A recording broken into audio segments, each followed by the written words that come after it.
ባለብን ጉዳይ ላይ በግልጽ መተጋገልም ያስፈልጋል።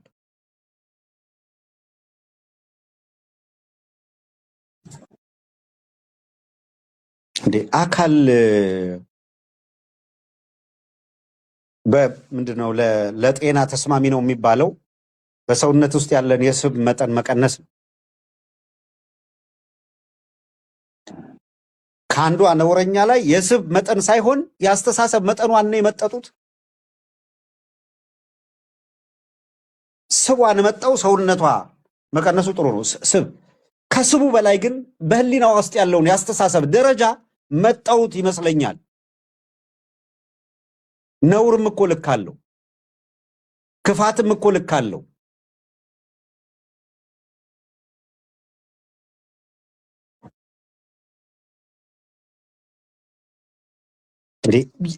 አሁን ይሄ አንድነት ከመጣ በኋላ ይሄ የአማራ ትግል መልክ ከያዘ በኋላ ምን አይነት ግፈኝነት ነው? እንደገና ተመልሶ የከሌ ግሩፕ የከሌ ግሩፕ እየተባለ ሁለት ጎራ እንዲፈጠር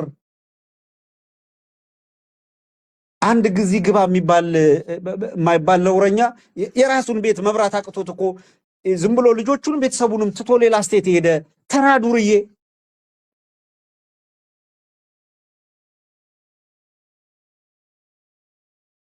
ከዛ ግን ደንበኛ አክተር በቃ የሌላው ዝምታ እንደፈለጉ አፍ እንዲከፍቱ እድል ያሰጣቸው አድርገው የወሰዱ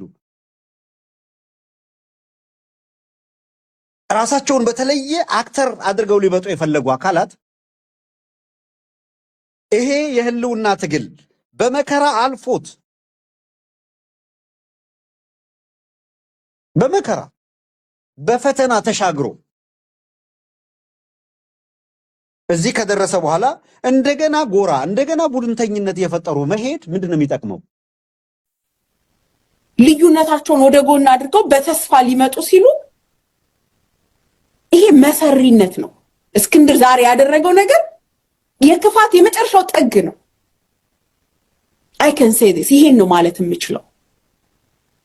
ዛሬ ወጥቶ ከድርጅቱ ለቅቄያለሁ ሊያውም ለድርጅቱ ሳያሳውቅ እንደውም ድርጅቱ ላይ በጻፈው ደብዳቤ ላይ ውሳኔ እስከሚሰጥ ድረስ የሚዲያ አጀንዳ እንዳንሆን እባካችሁ እንጠንቀቅ። ምክንያቱም ጦር ከፈታው ወሬ የፈታው ነው። የአማራ ትግል መከራውን እየበላ ያለው የአደረጃጀት ስራ መከራውን እየበላ ያለው በየኮምፒውተሩ ጀርባ ተደብቆ የአማራን ትግል ሲጎነጉን የሚውል ነው። በዚህ ሂደት ውስጥ ከዚህ ለመጠንቀቅ እንደ ድርጅት የድርጅትን አሰራር ተጠቅመው አሁን እኮ ድርጅት ምናምን ፖለቲካ ብቻ አይደለም የህልውና ትግል ውስጥ ነኝ ያለሁት የሚል ነው። ራሴን አሳልፌ ሰጥቻለሁ የሚለው እስክንድር ነጋ ነው። ደጋፊዎቹና አንቆለጳጳሾቹ እንደሚሉት በቃ ምቾቱን ትቶ በቃ የአሜሪካ ህይወቱን ትቶ ሁሉን እርግፍ አድርጎ መሬት ላይ የተቀመጠው እስክንድር ነጋ የአማራ ድርጅት በተፈጠረ በማግስቱ የአብይ አህመድ አፈቀላጤ በሆኑ ሚዲያዎች በኩል ከአማራ ድርጅት ውስጥ እንዴት ጥሎ እንደወጣና እሱ እንዴት አጀንዳ መሆን እንዳለበት ሁሉ ጊዜ እንዴት ይሆናል? ሁሉ ጊዜ ከአማራ ትግል በላይ ከአማራ ህልውና በላይ እንዴት አጀንዳ ሆናለሁ ተብሎ ይፈለጋል? እንዴት ሁሌ እንደዚህ አይነት ነገር ይደረጋል? ሰው እኮ ነው የሚቀብሩበት ያለው ወንድሞቻቸውን ጓደኞቻቸውን አጠገባቸው እየሰው ያሉት። አይ ነው እሱ ጦርነት ላይ ተሳትፎ አያውቅም። ቤኑ ላይ ያሰማው ይችላል፣ ግን ቢያንስ አጠገቡ ሰው ሲረግፍ ይሰማል። ከኔ በበለጠ ካንቺ ከተስፍሽ በበለጠ ሜዳ ላይ ያቃቸዋል። ስም የሚጠራቸው ሰዎች የሚሞቱበት ነው። ለአንድ ለሆነ ግለሰብ ሲባል እኮ ከኔ ይቀር ይባላል የሚባለው አይነት ስብዕና ያለው ሰው ከሆነ ለተራ ለጓደኝነት ለቤተሰብነት ተብሎ ከኔ ይቀር ተብሎ የሚታው ኢንተረስት አለ። እንኳንስ አይደለም ህዝብ ከሚረግፍበት ትግል አያሳዝኑትም ወይ? አጠገቡ የሚሞቱት አያሳዝኑም ወይ? ይሄ ህዝብ በደስታና በተስፋ እየጠበቀ ያለው ሰው ለምንድን ነው የፈለገው? ለምን መበሻሸቅ ያደረገው? ዛሬም እንደገና በማህበራዊ ሚዲያ እስክንድር ወጣ እስክንድር ገባ ተብሎ አጀንዳ ለመሆን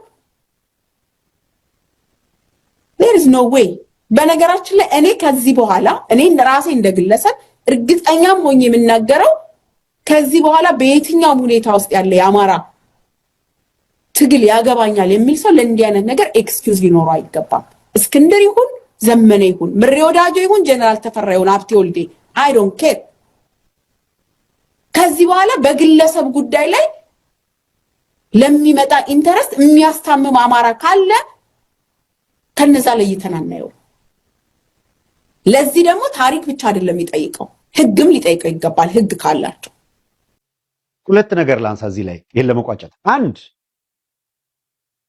እኛ ወስነናል ካሉ የመወሰን ስልጣን የነሱ ነው እስከተባለ ድረስ የወሰኑትን ማክበር ይገባል። መጀመሪያ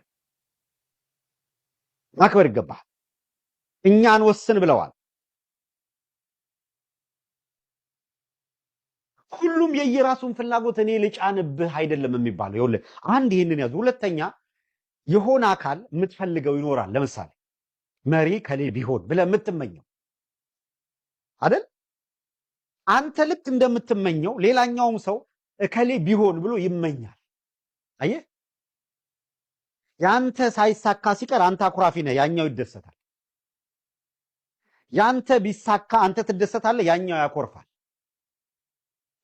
በዚህ መካከለኛ ከሚያኮርፍ ከሚደሰተው ጋር ያልን አይደለም የምንቆመው። በዚህ መካከል ፕሪንሲፕሊ ስርዓቱ ተጠብቆ ህጉ ተጠብቆ ምክክሩ ተጠብቆ አካሄዱ ተጠብቆ ነገርየው ተፈጽሟል ወይ ነው። ከግል ፍላጎታችን በላይ የአማራ ትግል የአማራ ህልውና ጉዳይ ሰክሰስ ማምጣት አለበት፣ ዋጋ የሚፈለገው ማምጣት አለበት ከተባለ ይሄ ነው። ከዛ የሚከፋ ይኖራል። አዎ መፍትሄው ምንድነው? መከፋትህን ተው።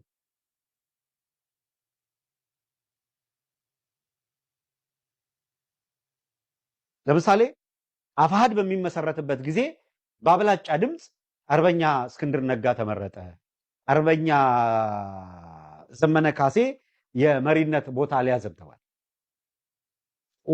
ብሎ ይሄንን ተቃውሞ የወጣ አካል በቃ ምንድነው አርበኛ እስክንድር ድምጥማጡ ይጥፋለ፣ ድርጅቱ ይጥፋለ፣ ዘመቻ ተከፈተ ምናምን። የኛ ፖዚሽን ምን ነበር? የኛ አቋም ምን ነበር? አይ 50+1 አብላጫው እስከወሰኑ ድረስ ይሄንን ትክክል እስከሆነ ድረስ ደግፈን ነው የምንቆም።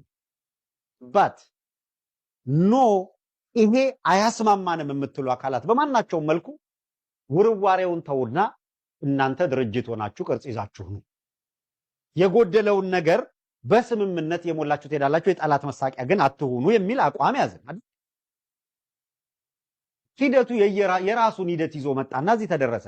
አሁን ደግሞ አፋብን መጣ። ቅድም እንዳልኩት ከንግግር ከምክክር ከፕሮሰስ በኋላ አንድ ሆነናል ተብሎ ተመጣ።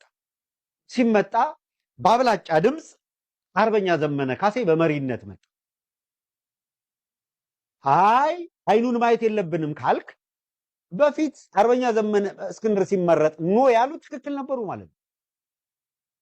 ያንተ ፍላጎት ሁልጊዜ የምትፈልገው ብቻ እንዲሆንልህ ነው ማለት ነው። ሁሌ ደግሞ እንደዛ አይሆንማ። አየህ ልዩነቱ ትግል ላይ ማን ነው ትግል ላይ የሚያተኩረው ነው። በመውደድ በምናምን እኮ አይደለም። እድል ስጥ፣ ለመዋቅር ስጥ። እኔ ሄጄ መወሰን አልችልም፣ ቮት ማድረግ አልችልም በማላቸው ገብቼ የለኝም፣ ስልጣኑም ኃላፊነቱም የለኝም።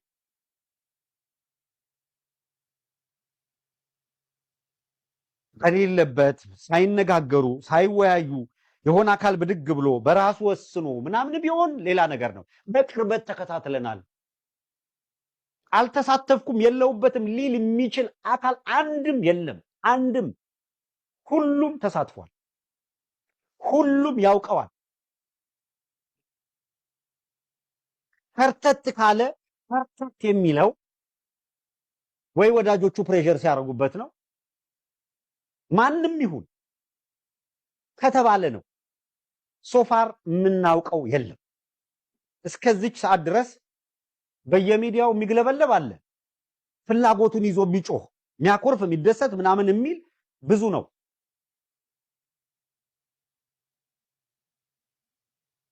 ድርጅቱን ከመሰረቱ አካላት ግን እስከዚህ ሰዓት ድረስ የምናውቀው ሸዋ ሁለት አደረጃጀት፣ ሁለቱም የተወከሉበት፣ የጎጃም ሁለቱም የተወከሉበት፣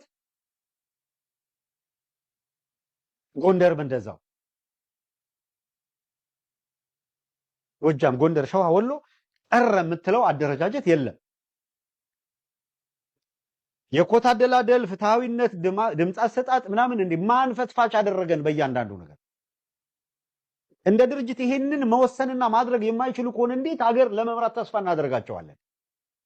አገር ይምሩ ካልን ይሄንንም ኢንዲፔንደንትሊ ይወስኑ።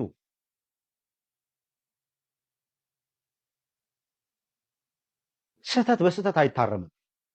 ሌላ ቡድን ተደራጅቶ ስም ሲያጠፋ ካራክተር አሳሲኔሽን ሲሰራ የነበረን ቡድን ብለናል በወቅቱ እኮ ተው በሏቸው። ደጋፊዎቻችሁን የወንድሞቻችሁ ስም ሲያጠፉና ዘመቻ ሲከፍቱ ዝም አትበሏቸው። ነውረኛ ቡድኖች ተደራጅተዋል፣ ልክ አይደለም ልትሏቸው ይገባል ደጋፊዎቻችሁን ብለን ተናግረናል።